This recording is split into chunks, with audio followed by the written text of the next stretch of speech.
Hey folks, happy Friday. Hope you're all doing well and excited for the weekend. To help you get ready for that, I've got a special surprise for you. That's right, an assignment. Yes, I can see the excitement in your eyes. I can look directly into your mind and I can feel your excitement. The reality is, though, I think this one will be okay. You know that old term we used to use called school fun? I feel like this one's maybe a bit of a school fun assignment. Or at the very least, it will set up the next assignment, which I'm actually looking forward to, that this one really builds towards. Also, I should be honest with you guys, I actually recorded this entire thing about 20 minutes ago, and then just before uploading it, I watched it, and I realized that I had muted myself the entire time. So it's really cool to work on something for that long, only to discover that it was all useless. In any case, take two. They usually call me one take Kolstad, but now I'm doing a second take. And that's because I care about quality, because I care about you. In any case, the subject for this particular assignment is something I've been looking forward to for a while, and we talked about it back before classes were closed, and that is mythology. Specifically, to start with here, origin stories. Because one thing that I've always thought is really cool is how humans from all across the world, from entire different areas of the planet, across literally centuries, some cases millennia, have come to some similar conclusions about how the world came to be, or explanations for different things. In fact, if you look at historical analysis from a few different places, one thing that I've always thought was really cool is how different cultures from all across North America and all across the Northern Hemisphere have all pointed to the Pleiades Nebula as a significant body in the sky, and they usually have a story that goes with why it's there. And that to me is pretty awesome, because in the modern scientific view of the universe, the Pleiades Nebula is actually the closest nebula to Earth, and it's one of the brightest stars in the sky. In the West, we call it the Seven Sisters, because there are these 7 A and B type stars there that are very, very bright. It's a little shout out to you science people out there. I know you guys have done your astronomy unit by now, I'm almost certain. And I'm a little jealous, because I think I'd like that unit. In any case, if you are kind of the scientific worldview, you would assume, and based on the science that we know, the universe is about 14 billion years old, which means it's pretty enormous compared to little humanity here. And our understanding of how it came to be is, of course, the Big Bang, an explosion that literally established the laws of physics and time and all that sort of stuff. But different cultures have different views.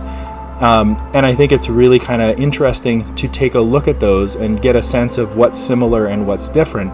And one of the common similarities that you will absolutely notice is that all of these cultures were trying to explain something they couldn't fully understand, even modern scientific, because 14 billion years and the laws of physics and time are beyond our current scientific ability to fully measure, but we're always searching for answers, and that's something that all of these cultures have done. So yeah, this first assignment in our next ELA unit here, but it really kind of also connects to social studies, is these origin stories. One of the other reasons why I want to work on this with you guys now is that a lot of you guys have been doing some fantastic work on your own inquiry projects, and you're finding some topics that are really interesting for you, and that's perfect, because that's the whole point of it. And the way that we're going to start with this unit, it's kind of like a practice version of that, is that you're going to do a little bit of research to start here, which I'll show you in a second, and then you're going to draw some conclusions based on what you have already found in what I provide. So let's take a look here. Let's go over to our OneNote. And I'm literally just looking right now to make sure I'm recording, because I would really hate to have to do this all over a third time. So in your OneNotes, you're going to see you have a new folder called ELA 3.0. You're welcome. This is the premium edition. I'm giving this to you guys for free here. You don't even have to pay for it. And in that folder, our first assignment is called 3.1 Origin Stories. And it comes with these 5 different stories. We'll get to those in a second here. It's a really straightforward assignment, and it'll take you probably a day or two to complete, so we'll talk timeline in a little bit here. But the first step is actually, you're just going to read each one of the one-page creation stories from the pages below. And we've got, out of those stories, a Chinese origin story, a Judeo-Christian origin story, a modern scientific origin story, Haudenosaunee, I always mess that one up, which is what many of us call Iroquois, and a Greek origin story. And here's the part I know you guys are all going to like, because I can hear the groans when you see 5 different stories. I've got to read them all. Oh my gosh.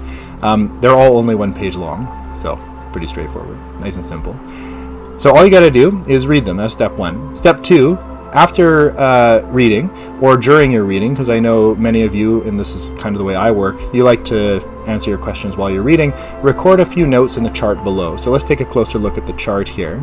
Across the top, you'll see the 5 different worldviews here, and on the left is source of the world. So what this part is asking you to do is, what do the Chinese believe, in this box, is the source of the world? Where did it come from? What is it made of, really, right? So jumping over to the modern scientific one, for those of you who are interested in astronomy, you kind of know that the Earth is the result of a whole bunch of different elements and rocks and stuff that was orbiting the sun, gradually coalescing by smashing into each other, so much so that it created a gravity well as its mass increased, and then it started to pull in different parts and different things and gradually got to the current size that it is. That's one worldview, and it's now interesting to see what other different worldviews believe is the source of this world. The next one is the originator of the world. So kind of who created it, or what created it? What was the circumstance that allowed for Earth to exist? The next one is how it was formed. Like, what was the actual process? How old is it is the one after that. What were the first life forms on Earth? How are humans formed? Is there anything unique about that process versus other life forms? And finally, what is the relationship between humans and animals? And one thing that you're going to kind of come to once you finish this chart is that while each of these different worldviews have some different answers to these questions, there are going to be some similarities. But in those differences, you kind of get a sense of what the values of these different cultures and societies and viewpoints are. Coming back to the social studies side of it, one thing I really like about this assignment and how it kind of really does fuse the ELA and the social studies aspects of the class is that Canada is a really diverse country. We have a lot of different worldviews that all coexist, and I think one of the strengths of this country is that we honor those worldviews and we learn from them. It helps us to better understand other people, but I think if you can learn to see something from someone else's point of view, you gain a better understanding of that thing as well as yourself. It's kind of like this. If I hold up this coffee cup to you, you see one side of it, and you can know a lot based on that one side of it, like the fact that it says Superman. I think it might be reversed on your screen. I don't know why, but whatever. And so you know a few things. One, Kolstad is a nerd because I had one of these in class and now I have one at home. It's not even the same one, I know. But you don't ever know the whole thing until you see it from another side. So you've got Superman on the other side. And that means I guess I'm like drinking from his head. I'm a zombie. I'm a super zombie. Jokes aside, the point is that you can't know something until you see it from every possible side. And seeing and respecting different worldviews is a valuable way to do that. It doesn't mean you have to adopt those worldviews, right? It doesn't mean that suddenly you're going to see the world as the Greeks did. You're not going to attribute earthquakes to Poseidon being upset and sending tidal waves or anything like that. It just means that you have a better sense of why different cultures see the world the way that they do, and in doing so you gain a better understanding of that culture. It's also kind of cool, right? If the Greeks felt that tidal waves happened because Poseidon was upset, and we think that they happen because of tectonic shifts that happen very abruptly and then release energy in the form of pressure waves underwater, it doesn't really matter at the end of the day because some poor group of people is gonna have to deal with a tidal wave. But what really is kind of cool there is that both different worldviews want to understand why that tidal wave exists in the first place.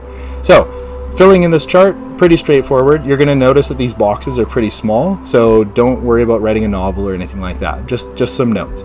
And the third and final step is consider the focus questions below the chart. Answer these in complete sentences using specific reference to the information on your chart. So just sentences, you don't have to write novels or giant responses or anything. So there are just 3 questions. The first one, after reading and discussing these different creation stories, identify some similarities between them. So even though they take place in many different places and they have very different looks at the world, What are some similarities? That's kind of really interesting to discover, because at the end of the day, we're all human, so there's going to be some commonality there. So what are some of the similarities you notice? Good research technique here.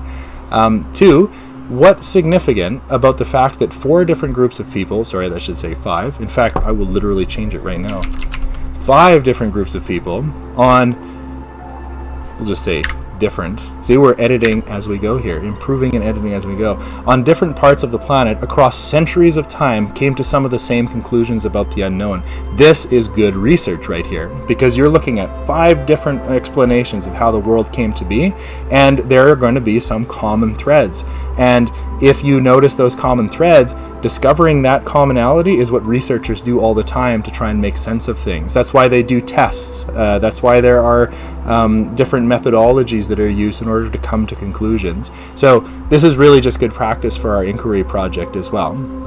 So what are some interesting, what is significant about those interesting commonalities? Just write your answers there. And the last one, this is the one I'm most interested in, is what do you think this shows us about humanity? There is no right answer for this question, as you'll see here, but this is the one I care most about, because it gives me a little insight into how you see the world. What does it say about humanity that there are so many different worldviews, but there's a lot of similarity between some of them, that we agree on some things, even if we disagree on many things? I think there's really something inherently democratic in that. But really, because it says, what do you think this shows us about humanity, this really opens the your answer to what you really, what you think is coming out of all of this. And I'm excited to see what conclusions you draw. Because really that's why we learn stuff, is to take the things we learn and then make a new understanding of the world based on it. So after doing all this, what do you learn about humanity from these different origin stories here? And go wild, show me what you think. And no theory is too crazy.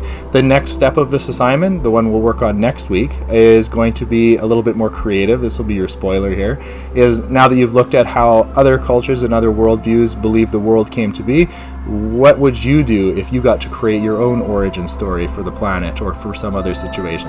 So that's coming up. Put that on the back burner for now, but I wanted your creative minds to start working there, get the gears turning. So work on this now. You'll have Friday to work on this, and Monday, and we'll see kind of where everybody is by the end of the day on Monday, and then we'll figure out our pacing for going forward there. Otherwise, keep working on your inquiry projects as well. That research is coming along. A lot of guys asking some very interesting questions. If you have any direct questions for me about that or anything else, you know my email. And otherwise, enjoy this assignment. Have a great weekend, and we'll see you again soon. Take care, folks.